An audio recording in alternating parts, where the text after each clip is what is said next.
Dans la paracha de Teruma, on a listé 13 matériaux que Am Israël devait apporter pour la confection des ustensiles du Mishkan et la construction du tabernacle lui-même, la construction du Mishkan.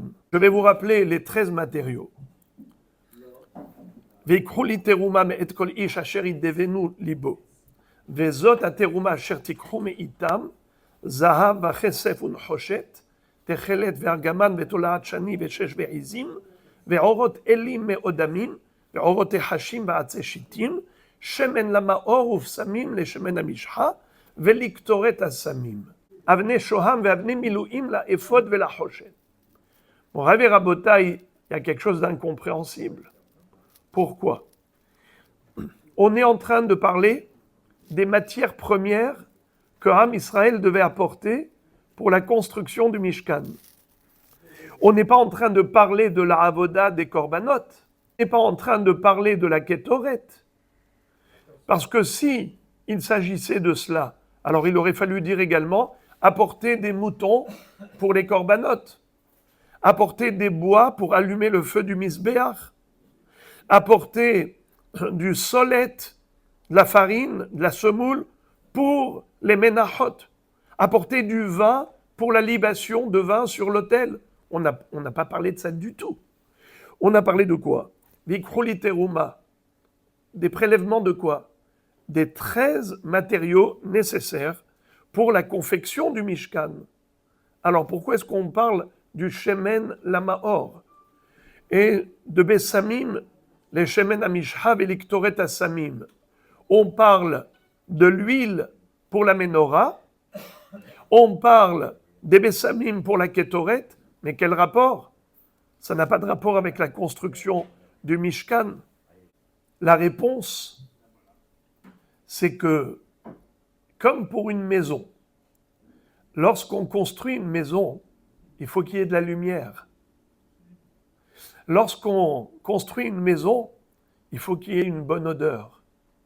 Car si ça sent mauvais, on ne peut pas habiter là-bas. Il faut tout faire pour qu'il y ait un état d'hygiène minimal afin que l'ambiance soit agréable. Ça fait partie également de la construction du Mishkan, qu'il y ait Shemen Lamaor. Car au-delà de l'aspect Avodat Hashem dans l'allumage de la Ménorah, c'est que la Ménorah, c'était l'éclairage dans le Mishkan. C'est vrai que Akadosh Baruch Hu n'a pas besoin de lumière, mais c'est un kavod. Kabedu Hashem Ba'urim. De ce pasouk, on apprend par exemple qu'à Kippour, il y a une mitzvah d'allumer les nérotes. C'est pas comme Shabbat où il y a le Ronek Shabbat et on allume les nérotes pour Ronek Shabbat. À Kippour, on ne mange pas. Alors pourquoi on allume les nérotes? C'est l'ikdosh Hashem mechubad.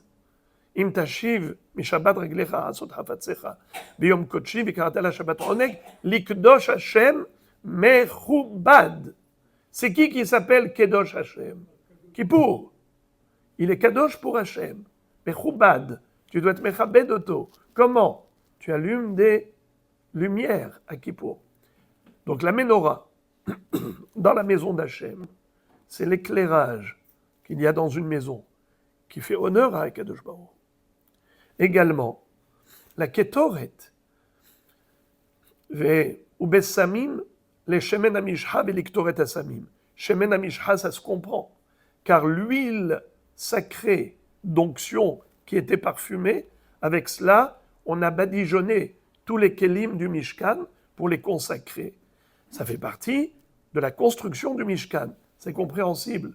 Mais l'iktoret asamim, la ketoret, c'est l'encens. C'est déjà sur le misbeach hazahav. C'est déjà une avoda.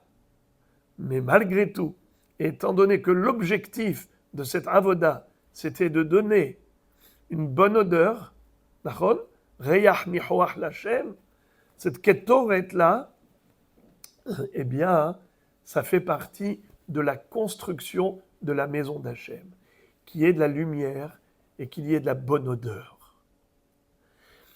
Ça, c'est le tiroutz par rapport au Mishkan.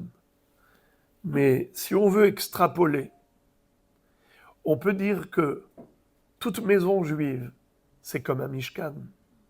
Vous le savez que il y a la lettre Yud dans le mot Ish et He dans le mot Isha. Un homme et une femme qui construisent un foyer Kadosh, eh bien, ils accueillent la Shekhinah chez eux à la maison. Ils incarnent la présence divine. Le Yud et le He, c'est la moitié du nom d'Hachem, Yud-Ke. À quel moment? Le Ish s'appelle Ish et la Isha, Isha, au moment de Kiddushin. Quand il lui dit Hareat mekudeshet li, tabat zokedat Moshe ve'Israël. Et à quel moment il y a les deux dernières lettres, Yud-Ke, Vav-Ke, c'est au moment de la Ketouba. Ketouba, c'est Katav, Vav et He. Yud-Ke, Vav-Ke. Et la Shekhinah réside dans un foyer juif comme elle résidait dans le Mishkan. Ve'asuli mikdash, ve'shachanti betocham. Il n'est pas dit betocho au singulier, mais betocham. Je résiderai parmi eux, parmi le Ham Israël. Pour qu'il y ait Ashrat HaShekhinah, comme il est écrit, Ish ve'Isha, Zachu Shekhinah Sherouya Benehem. Si l'homme et la femme ont mérité, alors la Shekhinah réside parmi eux. C'est-à-dire quoi? Ils ont mérité. Ils ont mérité grâce à un bon comportement mutuel. Chacun veille sur l'autre. Chacun veille sur le bien-être de l'autre, comme les deux chérubins qui étaient sur l'Arche Sainte, qui se regardaient mutuellement et même qui carrément s'enlaçaient miraculeusement. Ils étaient en or massif, mais 3 fois par an, le Kohen Gadol tirait la parochette pour les présenter au Ham Israël en disant « Regardez combien Akadosh Baruch Hu vous prend en affection. » Comme Zachar ou Nekeva. Re'u hibatchem lifnei hamakom ki hibat Zachar ou Nekeva. Yasis alayich Elohir kimsos hatan al kala. Eh bien, à la maison, il faut qu'il y ait de la lumière et il faut qu'il y ait du parfum. Pas seulement sur le plan matériel, qu'il faut qu'il y ait de l'hygiène et de l'éclairage. Ce n'est pas que cela. C'est que la personne, elle doit être rayonnante. La personne, elle doit être lumineuse. Elle doit être parfumée. Comment ça? Vous le savez que le bon comportement est comparé au parfum. On a appris cela à Sukkot, dans la mitzvah des Arba Minim. À quoi correspond le etrog? Au tzaddik talmid chacham, qui a du goût et de l'odeur. Le hadas, qui a de l'odeur mais qui n'a pas de fruits comestibles. Alors, le hadas, à quoi il correspond? À celui qui a un bon comportement, qui est parfumé, même s'il n'a pas la science de la Torah. Et le lulav, c'est le contraire. C'est la date qui est comestible, qui est mielleuse, mais qui n'a pas d'odeur, n'a pas de parfum. Ça correspond à celui qui étudie, mais qui, malheureusement, le comportement n'est pas à la hauteur de sa chokma. Et la harava, l'ota'am veloreach, ni goût ni odeur. Ça correspond à cette catégorie de personnes qui, malheureusement, ni l'étude, ni le comportement ne sont à la hauteur. Eh bien, on a appris que le bon comportement vis-à-vis d'Hachem, c'est le parfum. Mais le bon comportement vis-à-vis des autres, c'est la lumière. Tu dois sourire à l'autre. Tu dois faire rayonner ton visage à l'autre. Pamshan, tu ne dois pas faire comme ça ta rasra. Comme dit le Chovot Alvavot, Haparouche, Tsahalato befanav, ve'evlo belibo. Le tzaddik, même quand il a des soucis, il les garde dans son cœur. En quelque sorte, son deuil, il le garde pour lui. Mais son visage est rayonnant comme si tout va bien dans le meilleur des mondes pour lui. Pourquoi? Parce que ton visage, c'est le Reshut Harabim, c'est le domaine public.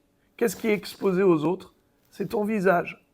Alors tu dois leur montrer de l'affection, tu dois leur montrer que tu les considères, la considération.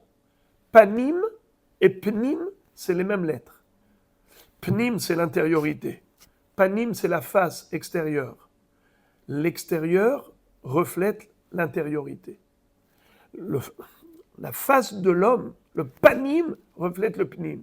Si tu lui montres tu lui montres un sourire, tu lui montres un regard bienveillant, ça veut dire que tu le considères, que tu le prends en affection, tu lui apportes du réconfort. C'est extraordinaire.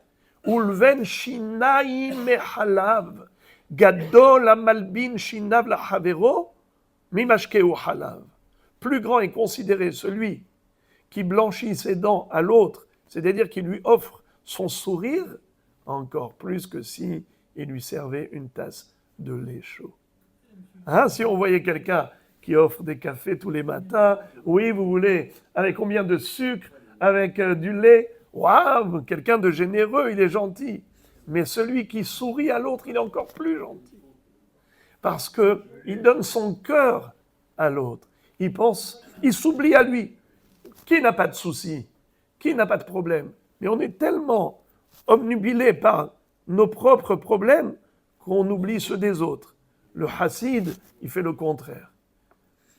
Il oublie ses problèmes au profit de ceux des autres. Voilà qu'est-ce que c'est que Shemen Lamaor ou Psamim les Shemen Amishha.